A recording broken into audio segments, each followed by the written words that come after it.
So welcome everyone to this evening's roundtable, Recording a Reformation, Preserving the Stories of Closed Church Buildings. And shortly we're going to hear from three sets of contributors. So firstly, researchers from St Andrews University's Sacred Landscapes project are going to introduce their project and the insights it is providing as the Church of Scotland have decided to close around 40% of their church buildings by 2027. We'll then hear from Alison Butler about her experiences of preserving the histories of Methodist churches and their communities when their buildings close. And finally, we're going to hear from Jacinta from the Church of England about the church's processes of church building closure. So after this, as I said, there'll be ample time for questions and discussion. Everyone is very welcome here this evening, and we do hope that this event provides an opportunity for people to share their experiences and thoughts about how the histories and stories of church buildings and communities can be preserved, should be preserved, when church buildings have to close.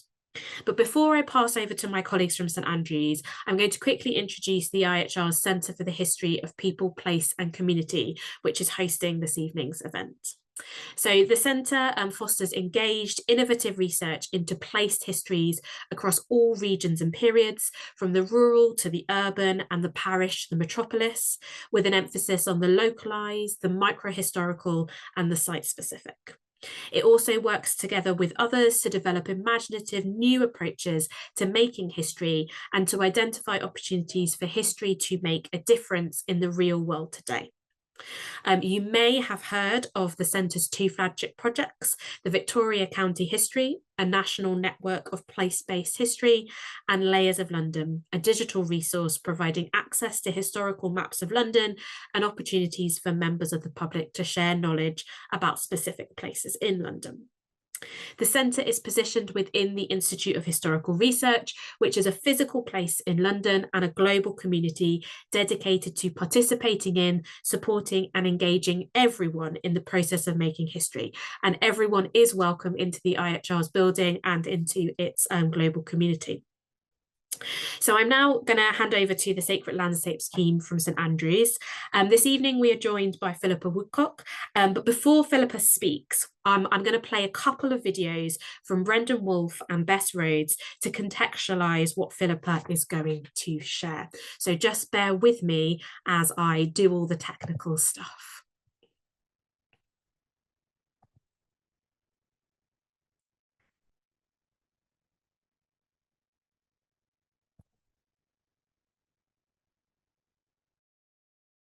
Hello, I'm Brendan Wolfe, the director of the Sacred Landscapes project. Thank you very much for coming to this panel.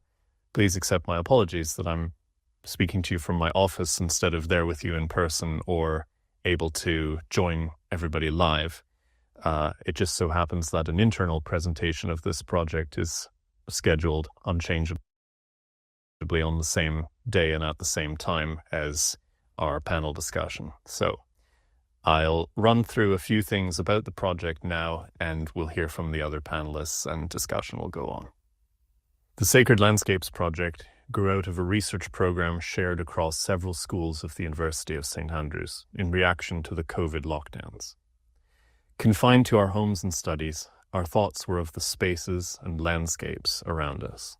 We conceived of a multidisciplinary examination of the forces which had shaped the landscape of coastal Fife, from volcanism and erosion, socioeconomics and demography, through to religion and spirituality. Our section of the program began as a team of researchers, led by myself, Brendan Wolfe, and Bill Hyland, and including Bess Rhodes, Tom Turpey, and Giles Dove, later joined by Philippa Woodcock and Sarah Merman, who approached the coast of Fife as a sacred landscape. Using a range of documentary and visual sources, we examined the nature and history of coastal religious sites and institutions, the cathedral, the priories, the parishes, St. Fillan's Cave, and so on. We were particularly interested in how these had shaped the landscape itself, through interventions like the laid braes, the paths parishioners walked to church, etc. In the initial stage of the project, we identified 14 locations for research spread across the Fife coast from Newborough in the north to Carross in the south. These were chosen because they are sites that had been the subject of a diverse array of spiritual expression, including anchorites, mendicants, canons, hermits, monks, and parish priests, or which had a history as sacred locations that stretched over a long period of time. In-depth reports aimed to provide a complex and varied insight into the religious experience of the people of the Fife Coast and the varied ways in which the use of these sites has shaped the landscape. In 2021, we started work on a website to present all of this information. From the start, we were committed to open access. In addition to our location reports, we sought to prepare a detailed map showing all the religious sites we could identify in our area, with brief notes explaining their significance. While our research always included a large proportion of disused, dilapidated, or vanished religious sites, it also celebrated the many actively used buildings in our area. In this respect, our project began to be overtaken by events, as the Church of Scotland took the decision to close a high proportion of its churches. Where we thought we had been preparing research notes or even tourism blurbs, we discovered we had been writing epitaphs. The scale of the transformation of the landscape is enormous, as though our colleagues in geology had been able to witness a massive collapse of the continental shelf. In this time of great change, comparable to the Reformation or the Great Disruption, we understood our responsibility to the historians of the future, to document and describe what was happening, and to resist processes or procedures which might destroy or occlude information of historical value as churches are moved into private hands and become inaccessible. One strand of our work has been to make representations to churches, heritage bodies, and government, arguing for the importance of history. Another has been to research and present the real outcomes of past church closures, both in terms of the fates of former churches and the attitudes of those living in the wake of the decisions. Finally, drawing on the expertise of partners in the academy, heritage sector, and governments, we have worked to create a formula for recording elements of church heritage not captured by existing records. We'll hear more about these from my colleagues on this panel. Thank you very much for your time, and apologies again not to be with you live.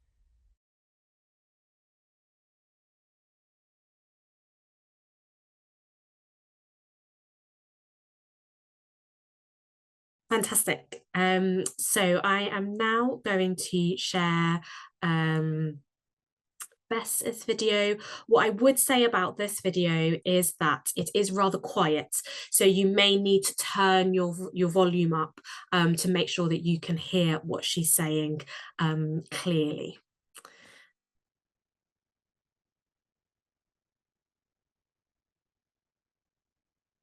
Here we go. Hello, my name's Bess Rhodes, and I'm going to be talking about some of the work the Sacred Landscape team did looking at historic experiences of church closures. So Fife saw quite a lot of church closures in the 16th century at the time of the Reformation, and we also saw quite a lot of church closures in the 19th and 20th centuries. And it's this 20th century experience of church closure that I want to focus on today.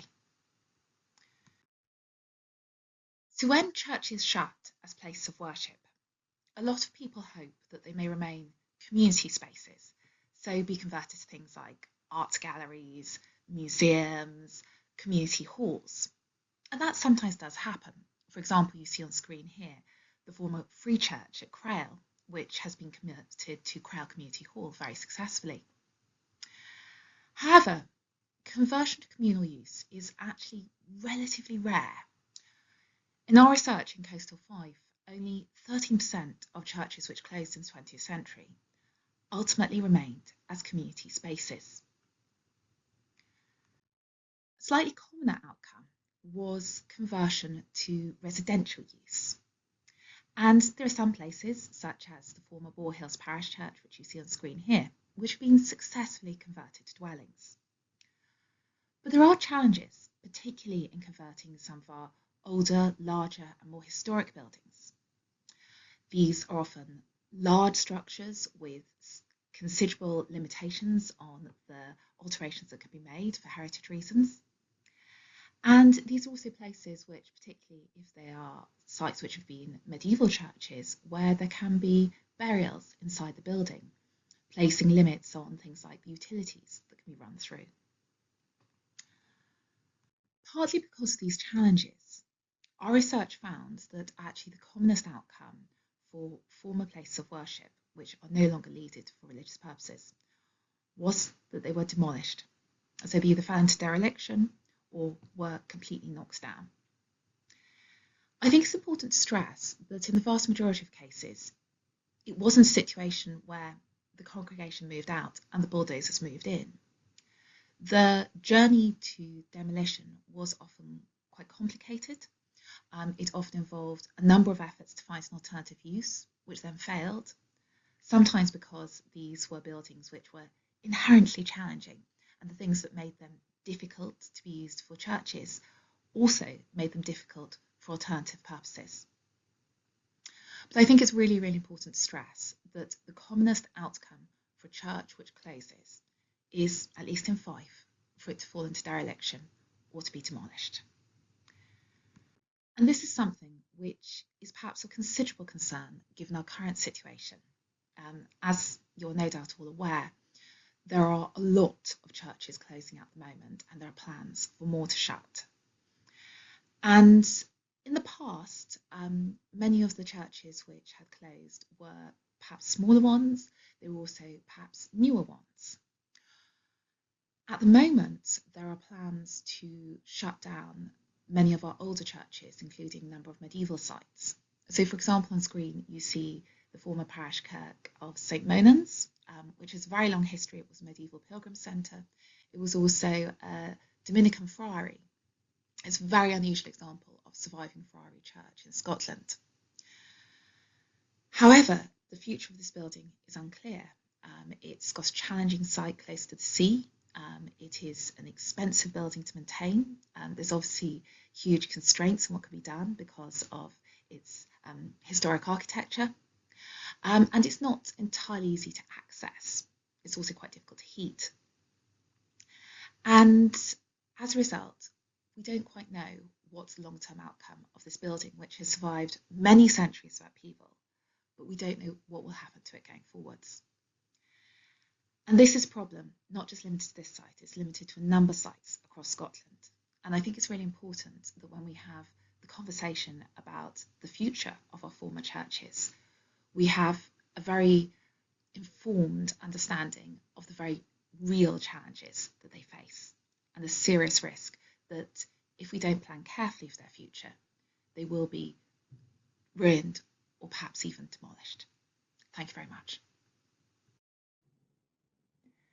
Hello.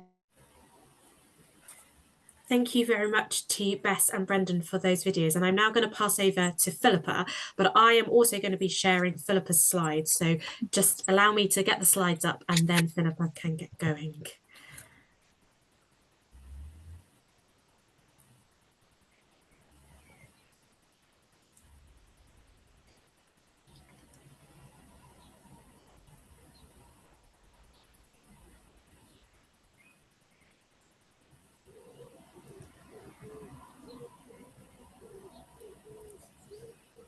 Can you see those, Philippa? Is it not working? Is it doing some weird? It's doing something slightly strange there. It is. I'm going to escape and then, is that better? That's better. That's in the right place and there's no shadowy bits. Great. Thanks, Ruth. Wonderful. Let's see, fingers crossed. Everything's slightly tenuous tonight, isn't it? But thank you for having me and thank you for listening to my colleagues. I would say that there are further members of the project who have research that they'd like to share, but we wanted to focus on recording churches which are about to be lost from the landscape potentially. And as you've seen from my colleagues' videos, Fife has such a range of historic buildings representing medieval, those immediate immediate, just before the Reformation, but most of our stock is the 19th century Presbyterian churches. Could I have the next slide, please? I absolutely adore these two churches. Best mentioned Crail. This is really significant to the Protestant Reformation. This is where John Knox led a group of armed parishioners towards St Andrews to insist upon his views in the Reformation. And next to it is Aberdour, which is perhaps the oldest church in Scotland still in use for worship. And it's where Robert the Bruce is said to have watched services from the Leper's Squint at the West End. These two churches are on the at-risk list and will potentially be closed or put up for sale by the Church of Scotland. So as you can imagine, that's really like putting St Paul's Cathedral up for sale in terms of their significance to Scottish religious history. I was recruited at a point when the Sacred Landscapes project had really turned to the impact of losing church space and community space, and had held a workshop called Learning from Loss, thinking, how can we mitigate the loss of this space? The project has never advocated directly that the Church of Scotland should not sell its churches. We are fully mindful of the factors which have driven them to take this very difficult decision: rising energy costs, falling congregations, higher maintenance costs, etc. But we were really mindful of what Bess laid out, that once a church is sold, there's only a sort of 40 to 50% chance that it will remain as that building, regardless of whether it's converted or not. Its future is more likely dereliction or demolition. So in these circumstances, we wanted to be able to record the churches which are at risk of disappearing from the religious and the human landscape. Was there a way of ensuring that the value of interiors, pews, fonts, community memorials would be appreciated by any new owner? Was there a way of really informing new owners about the history and the importance of the integrity, the continued integrity of that building? And at the same time, was there a way of allowing the church's community to tell the story of that building? Could I have the next slide, please, Ruth?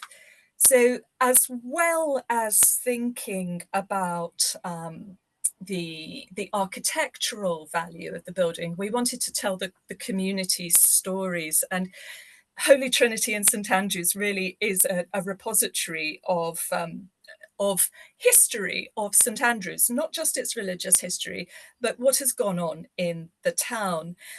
It's a lovely mishmash of architectural styles. The West End Tower is medieval. The rest of it is a late 19th century rebuild, but it's also got one of the few examples of Scottish Baroque here in the memorial to the murdered Archbishop Sharp. Could I have the next slide, please? It is also, like many churches, a museum of community objects. It has ducking stools, it has stocks, drinking flasks, civic silver, and it's also got this lovely bishop's bridle, which was used for scolds. So I needed to develop a form which could record this kind of object as well. So I was given a draft form by my colleagues of elements of churches which they thought ought to be recorded. So notable exteriors, notable interiors, what was the period, the main period of the church, etc. And I was to take this into churches and test if this was kind of adequate. At the same time, I was testing it against what has been recorded already. And I should note that there are various agencies in Scotland, volunteer or not, which have recorded some churches, but not in a systematic way and not with a viewpoint to that community identity, which we also wanted to record. So I was testing our form as I went along against these existing records and the churches. And I started with the form in Holy Trinity. the eventual idea was that this form would be given to Fife Presbytery and hopefully be adopted by the General Assembly of the church to be included in every sale pack for a church, so that before the church could be sold, there was an obligation on the Church of Scotland for that church to be recorded and that information about the church to be publicly accessible. We hoped that this would be a process that congregations would be able to take part in, that there would almost be an element of co-creation, that these forms would be easy to fill in and would give members of the congregation a chance to really share stories about their church. So what actually happened as I went forward with this project, with my draft form, I thought I was going to visit around 10 churches and just be in and out. But of course, it's rather difficult because Church of Scotland churches are rarely open. So it took a time to really develop this. And I was really only on a 0.2 contract. So getting the time was difficult to get into the churches. Could I have the next slide, please, Ruth? Thanks. Bess has brought up this beautiful church at St Monans, and I highlight it because we have got these historic churches, but Fife is a slightly unusual area of Scotland in that the eastern half is, I don't like to say richer, but it does have pockets of wealth which are not necessarily typical of the rest of Fife. The university kind of skews the population, and it brings in international residents, wealthy second homeowners also populate this part of Fife. And St Monans is actually the subject of a community buyout by a quite well-resourced community. And that's great, but I didn't want to only focus on that kind of community. I wanted to visit churches which were rural, which had perhaps been subject to dwindling congregations for many years. So I drew up a list of churches with my colleague, the Reverend Giles Dove. Could I have the next slide, please? I'm sorry it's so small. This is just to show you that there were 10 or so churches visited to test this form. They represent rural and urban churches in as much as we have urban in the east of Fife. I took a mix of churches, those which were at risk of sale, those were at risk of closure. And I also included an Episcopal church and a Roman Catholic church, just to see if they had categories of objects or layouts which would just prompt me to look at the Church of Scotland churches in a different way. So off I went, tested out my form, ended up developing it in different ways, adding categories. Could I have the next slide, please, Ruth? And whilst I did this, I had in mind that it should always be sent back to the people who are met in churches for their feedback. So was this representative? Was this useful for representing their church and in its interior? Was my form user friendly? And does it allow them to give feedback? Does it allow them to record their church?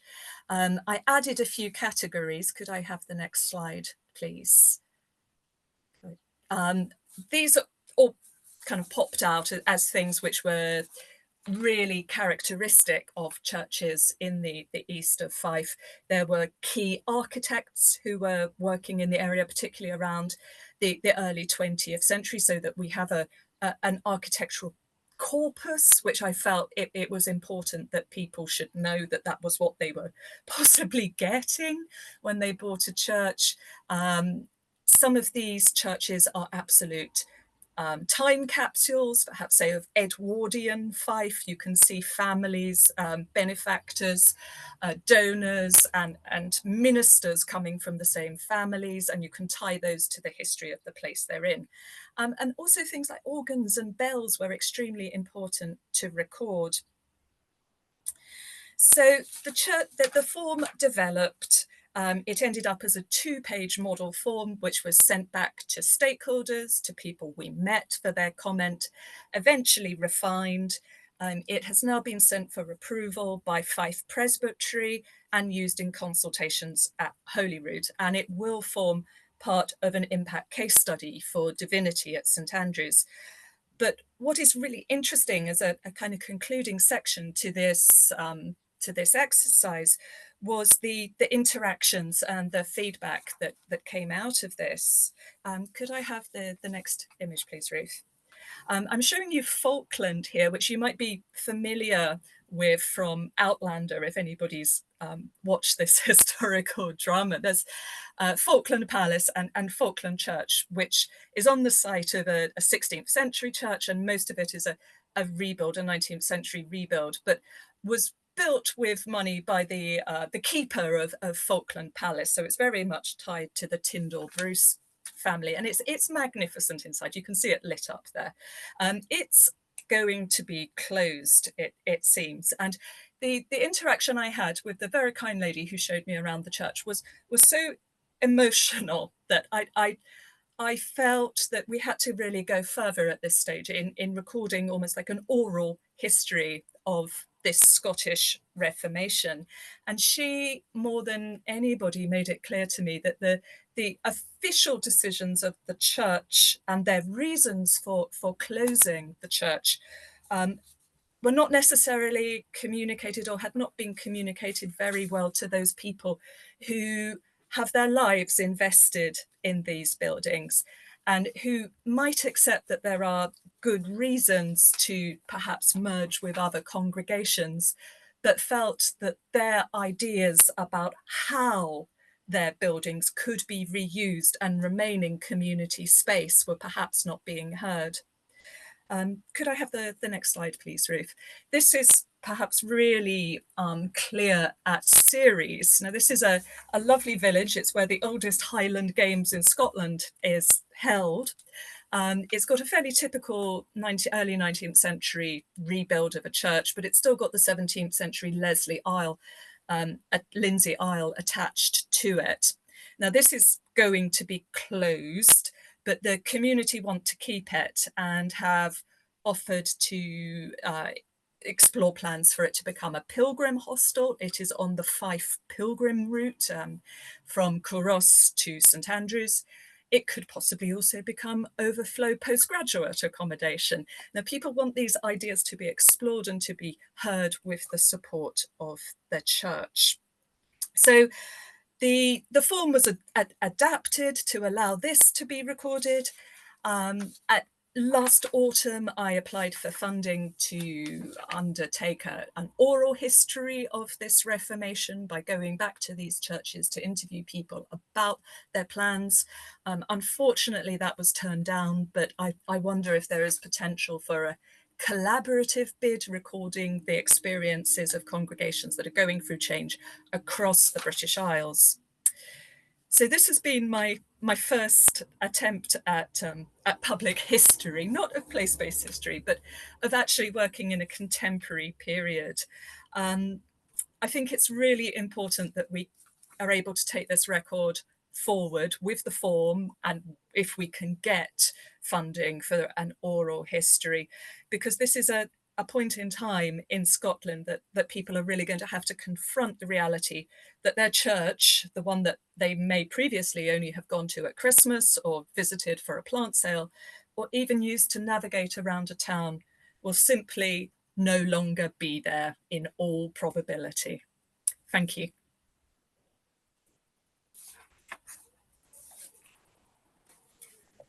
Thank you so much, Philippa. And yeah, this is quite confronting, some of this, in terms of how the landscapes of settlements might change if these buildings are derelict or demolished, but you know, the other ways in which they're going to change communities. So we will return to Philippa's work and the work more generally of the Sacred Landscape Project shortly. But now I'm going to pass over to Alison Butler, who is an independent researcher, but closely closely associated with the Methodist Church, with Methodist heritage, and has lots of experience of preserving histories of Methodist buildings when they have been closed. Thank you, Alison. Thank you so much. So in my 10-minute slot, I'd like to speak up for the apparently inconsequential objects that you can find in churches, and also the intangible elements of church communities and their role in telling the church's deeper and richer story. The buildings are super important, don't get me wrong. They're extremely important, but there's more to it than recording the building and some of the most obvious objects. And whatever denomination you belong to, there may well be some guidance on what to do. It could be when churches merge voluntarily rather than a forced closure, but often, and in the Methodist Church, there are churches which have to be sold and the contents wound up. In the Methodist Church, the guidance for what to do with your building or what to do with your Piper archives is extensive. The guidance of what to do with your object is slightly more limited. And I think that's probably to do with the fact that we think we don't have things of value, because the way in which we value our church objects is very skewed towards their commercial worth. Whenever you're having to close a building or reordering for any reason, it's so valuable if, in order to make decisions, you do this in a group. And I think it's really helpful if you can have people both from within the church and an outside perspective, perhaps a historian's perspective. It's essential, that pastoral work that Philippa was mentioning. This is a deeply pastorally challenging situation, so it's essential to have a good leader. But people within a church may overlook or not know the history of interesting objects, or not recognize that the object which is common to them, familiar to them, might be interesting to others. But they're also vital links to the church's history itself. So they're, in the nicest possible way, they're to be mined for good stories.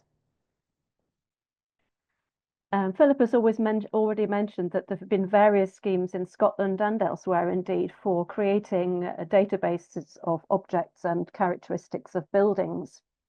And ideally, it should be in a form that can be uploaded and shared and approved. But to be honest, for churches who are just having to face this individually, any list is better than no list at all. And a handwritten one, as long as it's passed on to the right people, can be very valuable. And it's important also to look everywhere. It's amazing what treasures you can find at the back of the Sunday school cupboard, or in a space you discover that's under the stage, or in a cellar. It's well worth having a good look around and asking sort of stupid questions. Is there anywhere else? It's also really valuable if you take photos. And if you find things you don't know what they are, it'd be interesting to know how many people know what these are. Then it's good to ask. But the congregation themselves may not know, so it may take a bit of digging. And another good reason for taking photos is that people's memories are very short. I have an ongoing interest in baptismal fonts, and went recently to a local church where they were able to show me their font, that it was donated in 2005, what it was made of, who it was given in memory of, and who it was made by. Nobody in the congregation could remember what the old font was like, what had happened to it, or where it had gone. It was such a shame. There was no memory of that at all, and a photograph might have prompted some memories. I think Philippa's mentioned this also briefly, but it's so valuable if you can capture the stories of these inconsequential objects. Here we have an 86-year-old member of an Edinburgh congregation who is showing me a model of the church she worshipped in. The model was built by her father in the 1920s to show the congregation, who at that time were worshipping in a tin tabernacle, what, as a joiner, he could build for the church, and he subsequently went on to build it. When we had this conversation, a whole lot more came out about the history of that church that we would never have heard of otherwise.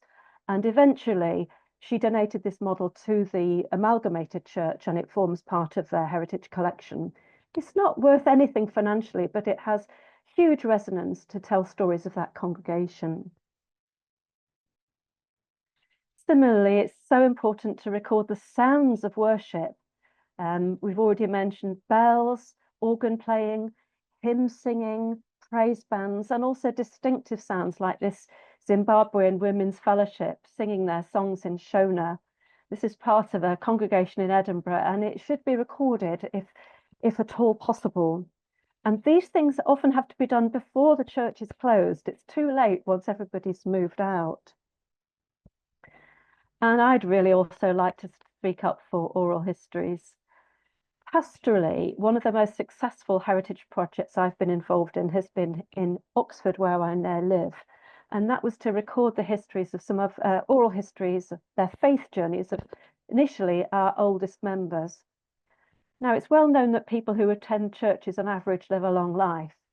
And so we were able to record the histories of centenarians and 90 and 80-year-old folk before we moved on to younger members. And as well as getting incredible stories of their faith journeys and what they felt about the buildings, there were sidelights on military service just after the Second World War, when young 20-something men were being sent into post-war Germany. Really resonant stories. Women beginning work in the late 40s and 1950s and the difficulties they've faced in being taken seriously as women in employment. So all sorts of side benefits from this project. Well, once you've done your list and you've taken your histories and taken your photographs and done it all, of course, you have to decide what you're going to do with these objects. And we all want the special ones to go somewhere special, and that can happen. We have Methodist museums. There are treasuries in cathedrals. There are special collections of Scottish communion silver in museums in Scotland. But eventually you have to let go of some things. And it's easier to let go of those things if the stories have been recorded. Because if the item is not that special, but the story is special, then it can go on having a virtual life after it's physically disappeared from the building. That can be through a community archive site that's locally based.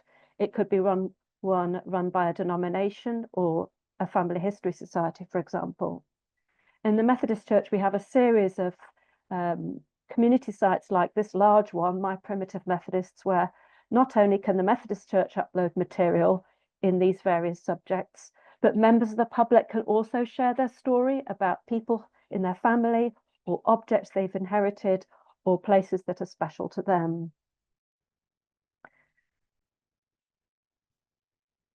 Social media, of course, is all the rage and really helpful, but that tends to be more ephemeral. Newspapers, local parish magazines are all ways of telling different stories. Press releases where you get the chance to go on the radio. These are all ways of sharing the stories of these communities. And sometimes it takes a historian to be able to help a church weave that into a narrative which is appealing to other people.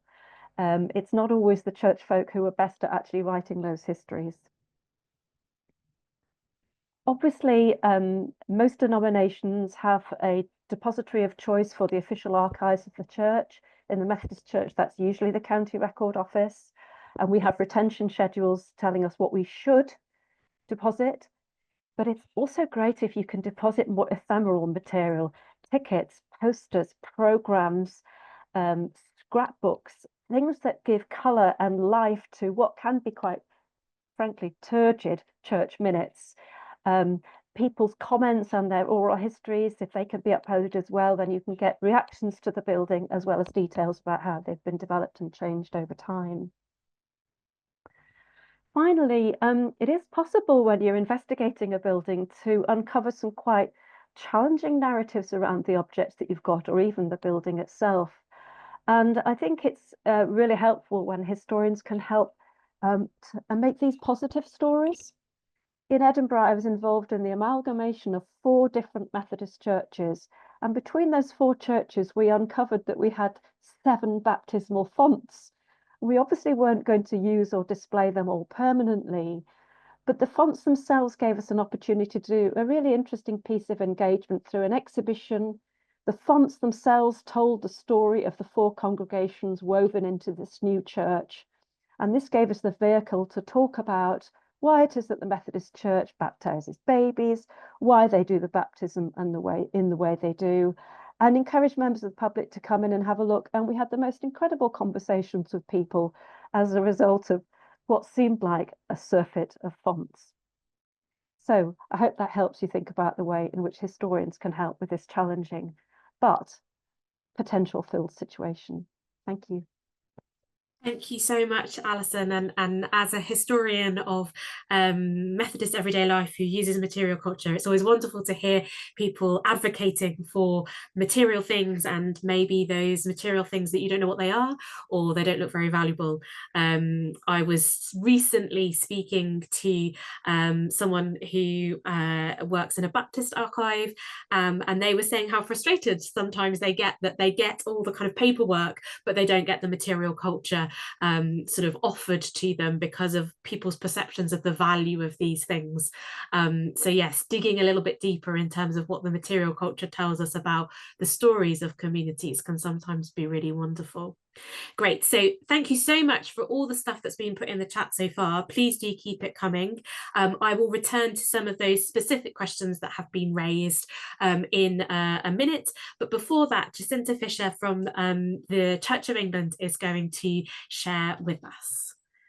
Hi, I hope my PowerPoint's showing okay. Is it? Oh, great.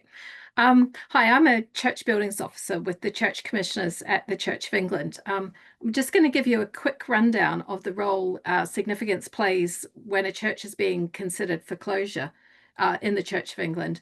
The slides I've prepared are basically just images of nice churches that have either been closed. Well, I think they are all closed, actually, all the ones I've got on here.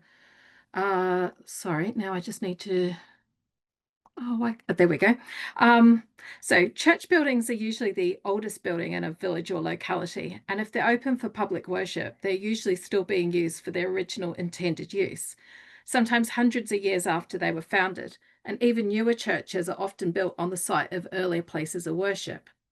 The decision to close a church building for public worship is one that's usually agonized over by parishes. It's a decision that's not taken lightly, and it's usually the last resort after trying for many years to keep the building open and sustainable. No one wants to be the last custodian of a building which has often been in use as a place of worship, as I said, for hundreds of years. So they will try everything they can to keep it open. This is one I actually did visit, and it was still recorded as an open church, but anyway, you can see for obvious reasons that it wasn't really very viable. Typical reasons for considering closure include a church's location, that the village no longer exists, a ring road has cut it off, it's on the edge of town, it's now too remote, it was associated with a manor house which no longer exists, or there are just very few people that live nearby. Other reasons include, that I see a lot, dwindling congregations, lack of community interest, aging populations, changes in the demography of an area, mounting costs due to upkeep, maintenance and repairs that become impossible for parishes to cover. So the effort to keep a struggling church open for worship can be stressful and unsustainable for the few PCC members who carry the burden. In addition, many churches are part of a multi-church benefice with only one incumbent to serve them all. In my role as a church buildings officer, one of my key tasks is the production of church buildings reports. And church buildings reports are prepared at an early stage in the formal process when a parish and diocese are looking at requesting a closure or closing a building for worship. So to quote from the Church of England's website, a church buildings report is part of the formal legal process set out in the Mission and Pastoral Measure 2011, of which a diocese follows when it's received a petition for closing a consecrated church. It comprises an assessment of the significance of a church building, its furnishings, and its churchyard. It covers the architecture of the building and its place in the landscape, the archaeology of the church and churchyard, the work of craftspeople and artists, the history of the church and its people, and the natural environment. The first and most important step in preparing these reports is undertaking a site visit. It's important to understand the context of the building, its location, and how and why the decision to potentially close the church for worship has been made. When I visit a church, I typically meet with the church wardens, although sometimes the incumbent and other members of the PCC will attend. I always start the visit with a chat, which helps me to understand the circumstances around the difficult decision to consider closure. I'm also mindful that the PCC and congregants are usually grieving for the loss of the worshipping life of the church building. and that the potential closure isn't always welcomed. The church buildings report encompasses the church building, its contents and churchyard, includes information on listing, if it is listed, and other designations such as conservation areas or national parks. The report also includes a general description of the building, its contents, the churchyard, any planning implications, state of repair, its facilities, service frequency, accessibility, history, as well as location, setting, archaeology, ecology, and assessment of sustainability. It also includes an overall assessment of significance. However, this is not a formal survey or record of the building. It is purely to inform the future of the building as a viable place of worship. The church buildings report request also does not mean that the building will go on to close. The report can give the parish a fresh perspective on its church building and churchyard. Not all buildings for which a report is prepared actually close. A parish is often looking at a number of options, with closure being one of them. A church buildings report can also provide a springboard for a fresh initiative or give a new lease of life to a parish. When considering the significance of the building in question, the principles of aesthetic, architectural, historical, archaeological, evidential, and social values are considered. Each element is assigned a grading of high to low, which in turn assists in deciding on the overall significance of the building. And the significance of the church building and its churchyard go far beyond the tangible. It's always sad to see a building potentially at the end of its worshipping life when the building lies still and quiet. Notice boards full of posters for past events, activities, details of services, and photographs are still in place. Prayer books, visitor books, pews, plaques, monuments all illustrate the full and rich life that the building once contributed to the local community. And the presence of the church building, whilst in active worship life, also contributes activity, sounds, and a sense of place to a community, which is keenly felt when it's no longer there. Sounds such as ancient bells provide a medieval soundscape to a community, reminding locals that a church is there for them. These church buildings also hold great personal significance and importance to the church wardens, PCC's congregants, and wider community, in that the church has been the place of family baptisms, marriages, and funerals, usually for their immediate families and past generations. There are also tangible ties to the site, as many local families have loved ones and ancestors buried in the churchyard or interred in the Garden of Remembrance. The significance of a church building helps to inform its future use. The church buildings report assesses the potential for change to a building, which might help it become sustainable if the decision is made to keep it open. My role is not involved in use seeking, which occurs after a church building formally closes for worship. And use seeking is not merely selling off a building for a new use. It involves looking for a financially viable and sustainable new use, one that has the required permissions, such as planning permission or listed building consent if needed, and one that considers the significance of the building. Once this is secured, then the building can be sold. It is always the hope that once a church building closes for formal worship, that it may remain in the community as a community asset and not be turned over to a private use, such as residential dwellings or offices. However, due to location and potential access, many buildings struggle to find a new use once worship is no longer viable. Some highly significant buildings will find new homes in a trust such as the Churches Conservation Trust or the Friends of Friendless Churches, which ensures that they remain accessible to the community and general public for future generations. There are also types of uses that Church of England churches cannot be repurposed for, including non-Christian worship and bars and pubs. Although there are some historic exceptions to the bars and pubs rule, this is the current position. The churchyards are often still open for burials, and public access and visiting grave sites are factored into any scheme for a new use, even if the church building becomes a private use, such as a residential dwelling. Finally, once a church building closes for worship, this does not mean that it will never reopen.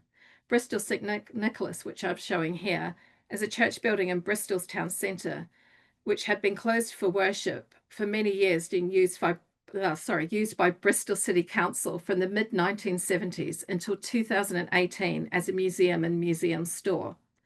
The church building came back into worship use in 2018, and it is now growing and thriving. So I hope this talk has helped to paint a brief picture of how significance influences church closures and the future uses of church buildings and their churchyards if and when they do close. Thank you. Thank you so much, Jacinta, and thank you for the ways in which these papers have kind of spoken to different facets of this process of making decisions about closing church buildings, community responses to that, the very practical nitty-gritty of what you might do when that happens, when you're thinking about preserving histories and stories. So there are so much going on in the chat that I'm going to find it very difficult to summarize all of it. Philippa, I don't know if you've noticed that there is quite a lot of kind of suggestions of links and things that you and the Sacred Landscapes team might want to follow up on, but I don't know if you've got any kind of response to some of those suggestions that have been made. Yeah, I couldn't follow. I'm afraid there's so much info, and I'm worried about losing my connection if I ask my computer to do too much. But I wanted to say that yes, we have obviously evaluated the existing work that is there, and it is wonderful, really wonderful. I know that Bess and Brendan in particular cross-referenced what is available with Fife, and although there's a great depth of resources for some churches, they did find that some religious sites were just not there. That's not to say that those sites which are documented aren't done so in the most wonderful way. So I didn't mention it, but part of our form gives a chance to link to the existing information that is there if people want to use it, also to link to parish publications as well, which some of those resources don't necessarily reference, some do, or there may be new ones. I think what this form does is provide a specific view at a specific moment in time with a uniform approach and all kind of publicly available information. I'm not sure how much of the surveys which have been done is all available at the front view and what's kept back. But yes, the corpus of Scottish medieval churches is hugely valuable. Powys, but obviously things like Canmore have a different focus. I won't go on too much because people will obviously have gone off and looked at all of these resources. Thank you so much, Philippa. And I think what's really interesting about what you're proposing and you're developing in your form is that it's the opportunity for those members of the church to record what they want to record, rather than external people coming in and observing from the viewpoint of a kind of professional historian, professional architectural historian, professional surveyor, whatever it is. And that will turn up different things inevitably, won't it? Yes. So yes, it's interesting when you can bring all of that together to gain an insight into these spaces. So there were a few kind of specific questions which might be of interest to all three speakers as well. So there were a few questions from Bridget and from Heather about kind of fixed historical features in buildings, so things like stained glass windows or wall paintings, and whether there has been any kind of attempt to preserve some of this kind of material culture which is built into the infrastructure of buildings if buildings are then no longer being used for religious purposes. Don't know if anybody has any kind of experience of that. Yes, Alison. So within the Methodist Church, if the building is listed, then obviously those all count as fixtures. And so whilst the church is still active, then that is governed by the Listed Buildings Advisory Group of the Methodist Church. But when worship ceases, then any changes would have to go through listed buildings in your local authority applications. But it is very challenging, and often people want to take things with them, maybe to the church into which they're going to be merged, but that can be challenging. And that's one of the reasons why recording and uploading some of that information somewhere else, it's not as good as it being there, but it's better than nothing. it's a similar process at the Church of England, that we that if it's listed, obviously it remains, unless there's a reordering, and if it's a wall painting, obviously that's not going anywhere. But if these buildings do get turned into other uses, quite often items such as the font or the pulpit actually remain in the building. And you do sometimes see residential schemes where they have proposals to have those still within the building. So they do remain there. Thank you, Alison and Jacinta. Philippa. I don't know about their particular place in planning. There's not so much stained glass as there would be in Anglican churches, in churches. That obviously are some examples of beautiful lights of their time. I'm thinking, obviously, we saw Falkland, St Leonard's and St Andrews, of all sort of circa 1900 donations. They will be part of the sale. But it's a feature that we see in those churches which have been developed, have been converted successfully. So their value is understood, and it was part of our form: stained windows, painted glass. It's there. Thank you. I also wanted to mention, just out of kind of personal experience, that this is probably more applicable to nonconformist churches, and in England specifically, in my experience, is that actually in the 20th century, some of the earlier buildings of Baptist churches and Methodist churches, and I'm sure Alison has lots of experience of this, were demolished, but then a new building was built, either a smaller building, something that was slightly easier to maintain. And there are lots and lots of examples of fixtures and fittings being moved from one building to another building. So stained glass windows being taken from a large 19th century building and then somehow put into a slightly strange combination in a late 20th century building, which I think is always very interesting. But I was recently involved in a project with a church in North London, where they had a mid 20th century building that they demolished to build a new building, and they took out the stained glass window there, and they worked with an artist to produce something really beautiful, where this stained glass window was then sort of freestanding in the foyer of their new 21st century building. So there are some interesting moments where these things can be used in kind of different ways and repurposed in interesting ways as well. Great. So Robert asked, is there a list of closed C of E churches that's publicly available? Jacinta, is that something that people could access? Off the top of my head, I'm not 100% sure. Send me an email, I'll find out, because there might be something that the closed churches team maintain. Thanks. If you want to if you're happy for people to email you and you can put your email in the chat, that would be really fantastic. And then Robert can follow that up with you. Claire asks, might there be potential for one of these buildings that is being closed to sort of become an archive for sort of objects from other things? And I know Alison would have a lot to speak to on this point from a Methodist perspective, but maybe if Alison starts off, and then Philippa and Jacinta can come in shortly. Well, ideally, yes. Though I don't quite know how to answer this. Whenever you have museums, and in Methodism we have 4, you are overwhelmed with offers of objects.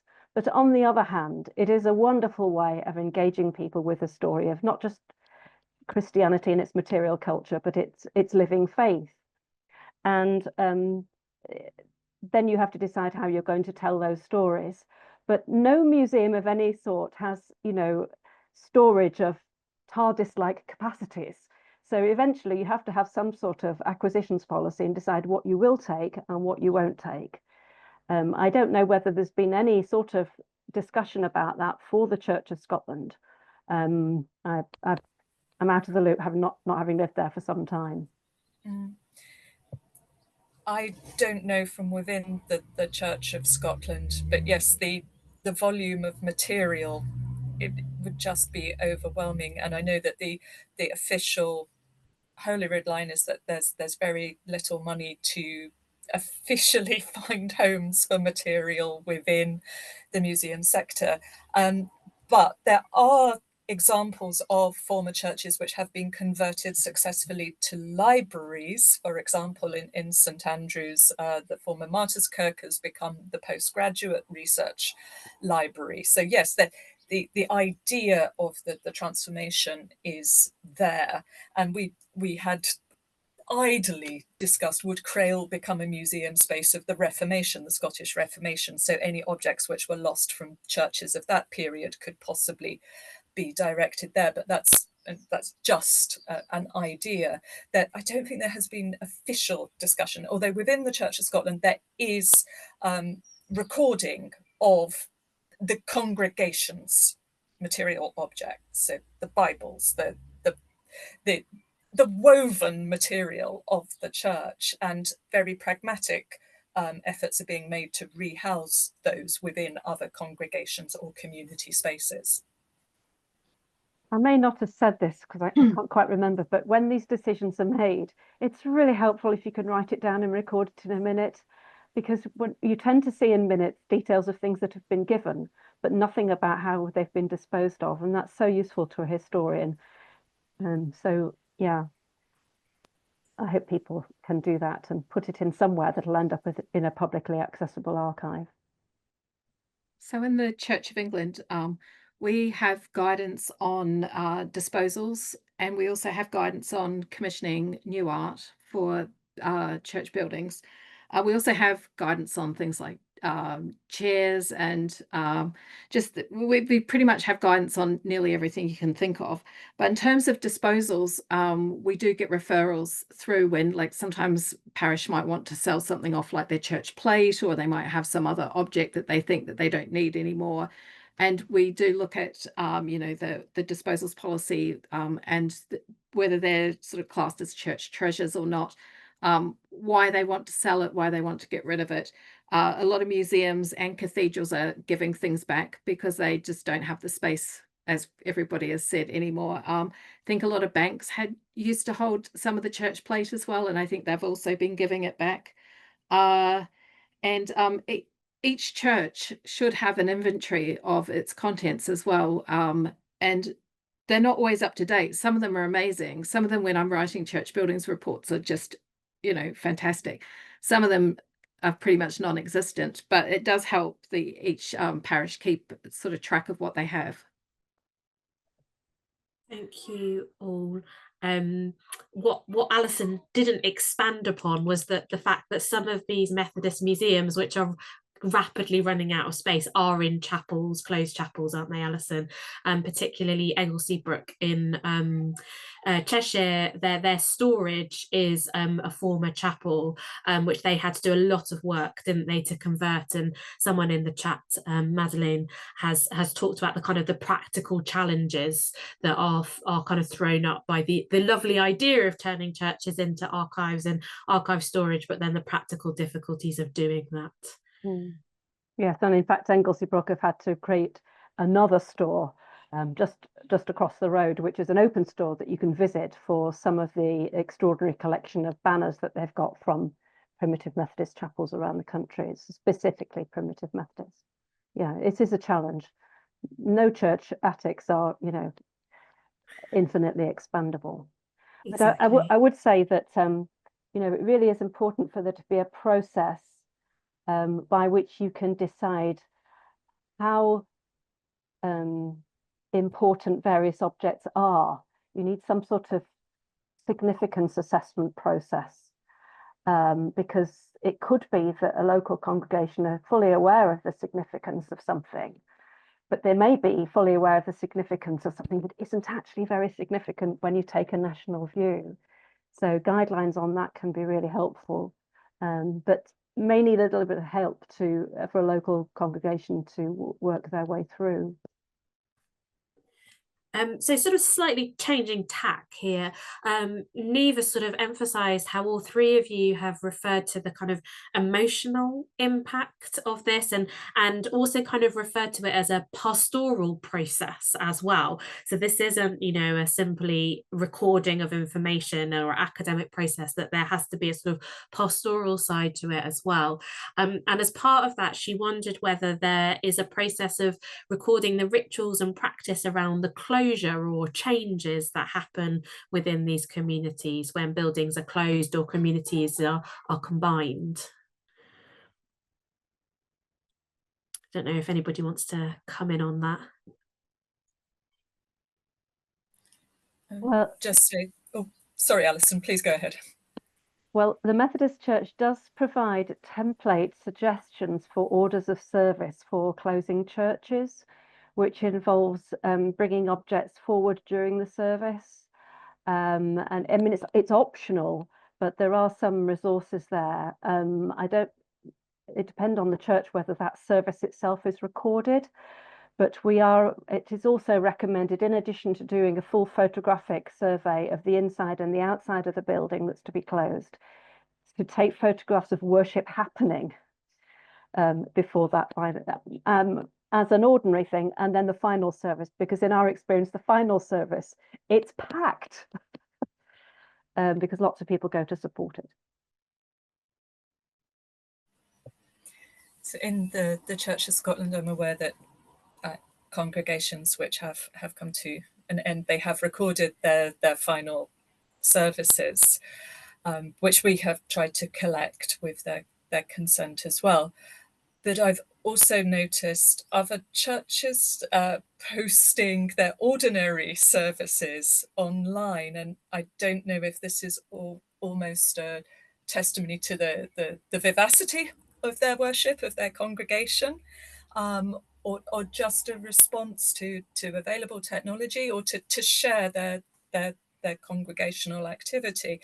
But in terms of that slightly longer term view of what the changes around the community as a church closes, no, I think that would be really fascinating as case studies. I don't know if this has been done within the Church of England at all, Jacinta, or? Well, it's not something that we do, but we do have, there is a pastoral team who deal with pastoral reorganization. Again, I don't work closely with them, so I'm not 100% sure about, you know, how they go about doing things, but it's not something that we do as part of our report writing and process.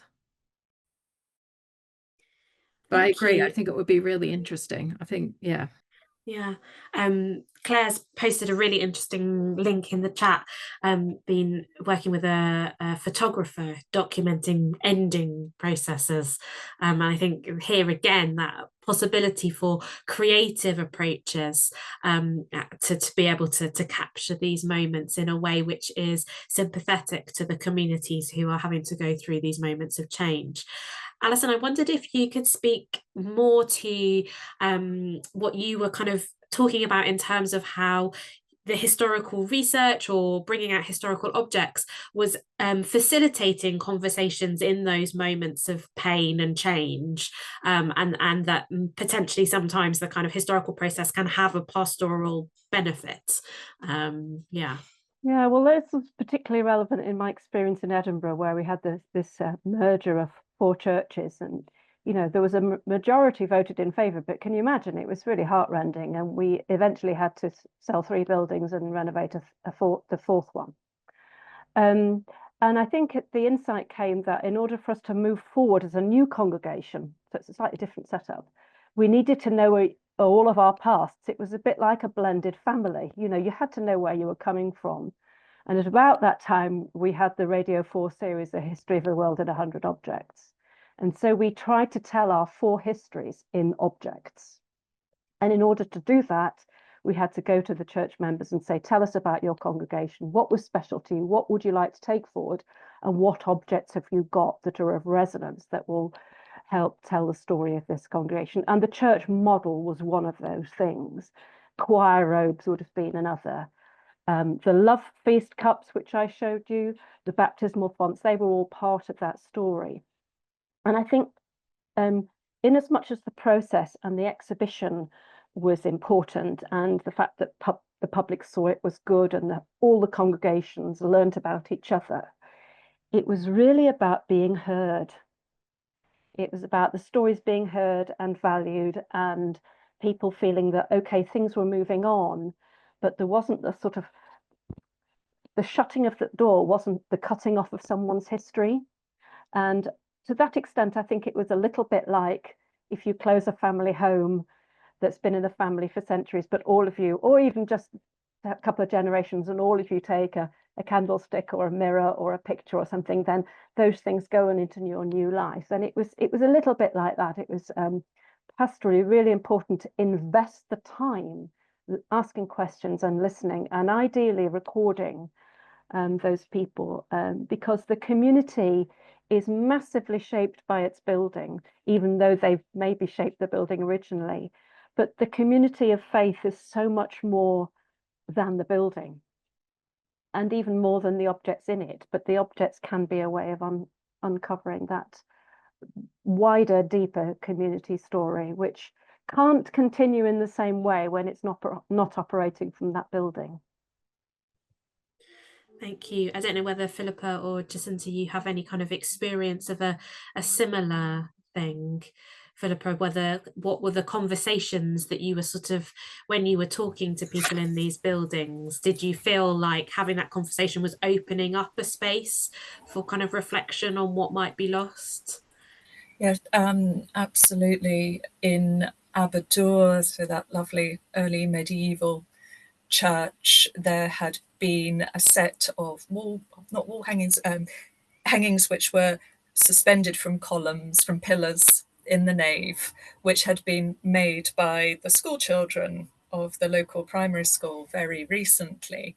And the minister whom I spoke was detailing how this was creating a stronger link back within the community, and a sense of belonging for those children. In another instance, I can think of a church which has been asked to merge with another parish. There'll be a merging of 3 parishes, and the question of, well, what do we do with 3 sets of Bibles? Whose Bibles are more important? Should we just use one set each Sunday, every 3rd Sunday? Or how do we dispose of Bibles? Can we give Bibles to our congregation? So that's another side of it. And these are things which I've never encountered. Sorry, I just managed to kick my computer. You just take it for granted, don't you, that a church's Bibles will always exist. But when you have no need for them, can they be distributed in this way? It seems to test the boundaries of practice. Yeah, thank you. So there are a couple of other questions sort of going from different directions in the chat. So firstly, Tom has asked whether the kind of the dire, perhaps we might call it, kind of situation with higher education and higher education funding and research funding, whether this is having an impact on the ways in which these spaces are being recorded. I mean, Philippa, you might want to speak to that in terms of the project that you're on, but Alison and Jacinta, I don't know how much you feel like it is important to have academics involved in this process, or whether this is something that's better kind of done in-house almost.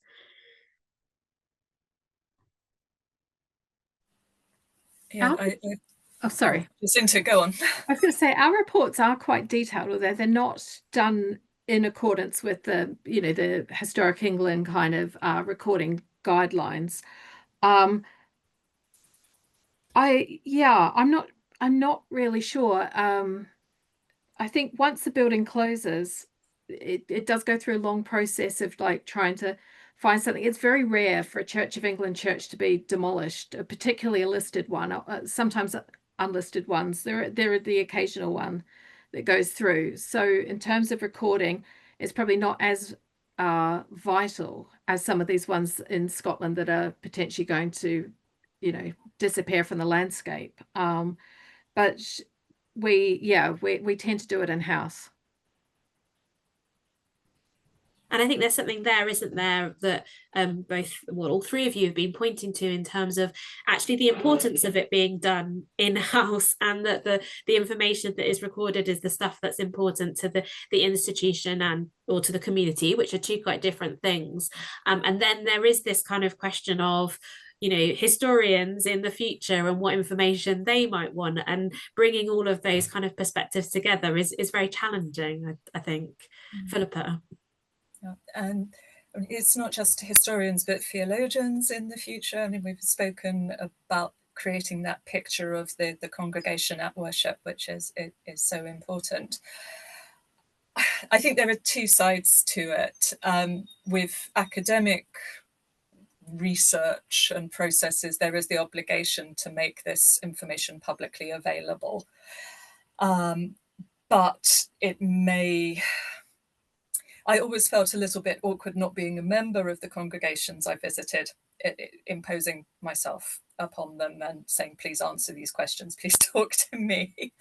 And there was sometimes an expectation that the university can possibly save the situation by being involved, which it can't, and it's not taking that approach. I would also say that there is as has been highlighted, there's very, very little funding for this. I mean, I tried to get additional funding, it didn't work this time.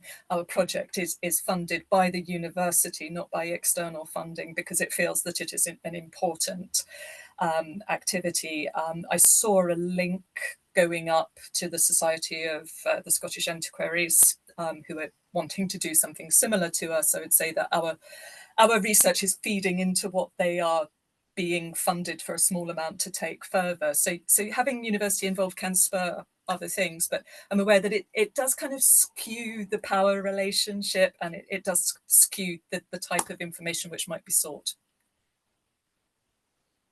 I'd just like to say that I think the external perspective of a reflective person who has a broad historical view can be really helpful in the process, as I was trying to bring out in my little presentation.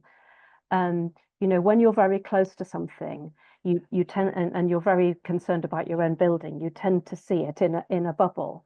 But a historian can put it in a broader, and especially a community historian can put it in a broader historical but also physical context, and to try and extrapolate what the contribution of this community has been to its locality over time. And I think that can be really helpful.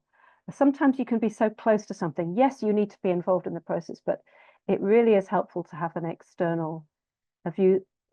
Somebody like Ruth saying, that's interesting. And then you think, is it? I thought everybody knew that. That's a really helpful thing.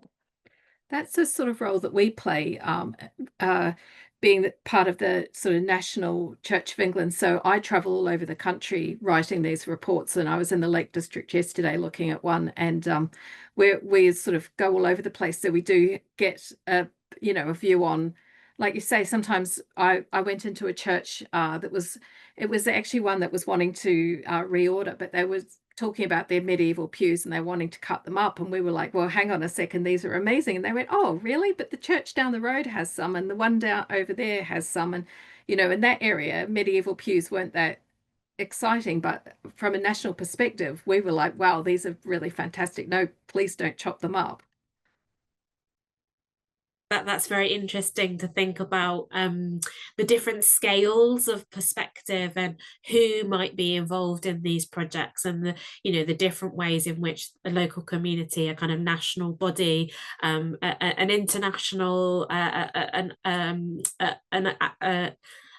academic potentially with an international perspective, and how those different things might inform what's considered to be valuable, what could be saved, what should be preserved. On the theme of internationalism, David actually asked about the international connections between churches, so that these churches are not just part of a kind of local or a national conversation, but they are often linked to international themes and practices. Alison, you included a photograph in there of ways in which international communities or communities with international heritage were using these British Methodist spaces, and how that might be recorded as part of the stories of these churches and communities. Yeah, and I mean, it can go in both directions, actually. And one of the aspects of the oral history work we did was the very large number of very elderly ladies and gentlemen who were actually born overseas because their parents had been mission partners. And then eventually met the grandparents of people who then came to this country. And so there was an existing connection there. Absolutely, that picture of empire in the memorials.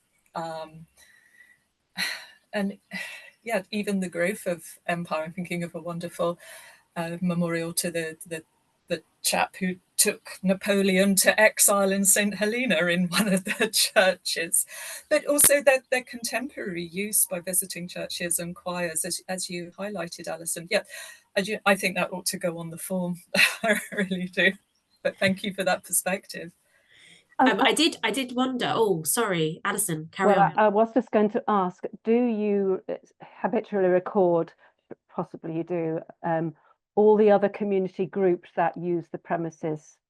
Yeah, really important. Yeah, that's particularly important to me, because we want to know which services might be lost, because it's the loss of community space as much as a site of religious worship that's at stake.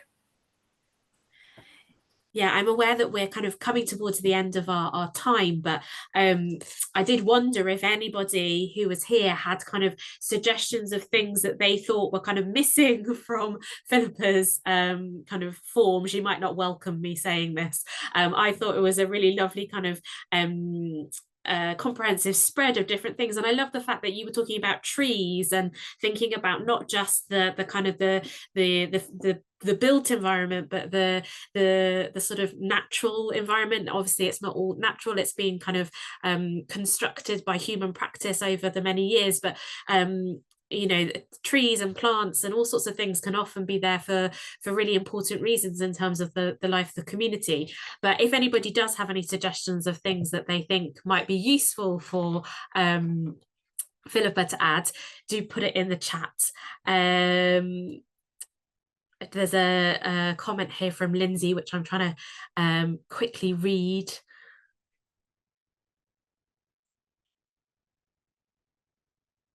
Yes, so she's asking this kind of perennial question, which I think academics are sort of always dealing with, in terms of perceiving the value of stories that local people might not actually think are very valuable or worth recording, and how do you engage with those communities to encourage them to share those stories and to record those stories if they think, well, what's the point, and I don't understand why this is going to be of use to anybody.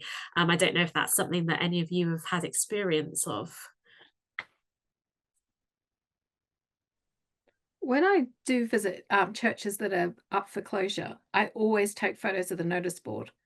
And I know it's not quite like keeping everything, but it is just a moment in time. And I always feel that it just, I don't know, it always really touches my heart a little bit. Like I just look at that and I think, oh, it feels really sad. So that's one thing I do, I usually take about 200 photos when I do these visits. So, but the notice board is always one of them.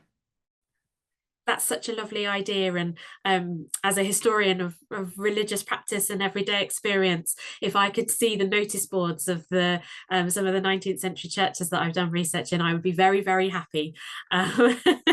Alison.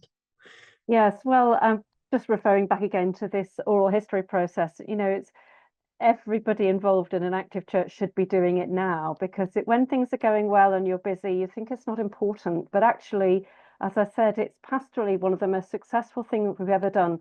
It yielded lots of information, but also it was a very deep sharing amongst two people. And if they wanted it to be kept private, it could be kept private. So it was a very interesting process of just really listening to someone in the church. These recordings were up to 2 hours long. It's a real treasury. Most people in our congregation have come from elsewhere originally. They're not all been in the same place forever, but they had these really interesting and deep histories. And just to be heard and to be given the opportunity to reflect yourself as an interviewee was very valuable. Philippa, did you have anything on that? Only briefly, in that I had envisaged one-to-one interviews, but also, should I ever get funding, to let groups from within the church direct their own conversations, so group conversations without the historian in the room, would be valuable material to me as well, I think.